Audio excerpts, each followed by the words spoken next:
台北国际线顶旅店将伫咧10月10日到11月11日期间登场，推出各种旅游相关的优惠，让消费者抢好康。台南远东香格里拉国际大饭店伫即次线顶旅店就推出超优惠住宿以及餐饮券，上悬会当有23个大优惠。当然会吸引我来买，因为我可以分享给我的亲朋好友，而且特别是我是台中人，我就可以带我的家人跟朋友一起来台南玩。住宿券哦，也在这边特别推荐大家。那非常杀的一个低价哦，就是3天2夜呢，我们4个人我们只要5700元，那平均一个人就是1425元。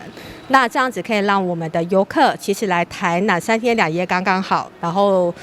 这个专案不含早餐，所以民众来这边其实就可以在早上的时候去享用台南的各式的小吃。不止大房有优惠，在餐饮的部分，嘛有buffet自助餐、樱桃烤鸭以及英式下午茶等好料，会当提供选择。这组下午茶原价要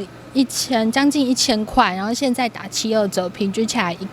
一克只要700块，所以真的是很划算。疫情降温，尤其台南已经3个月的嘉陵，是一个让人安心出游又阁好耍的城市。观众朋友不妨趁到这次的台北线顶国际旅店，规划一场台南的旅行。台南新闻张硕伟采访报道。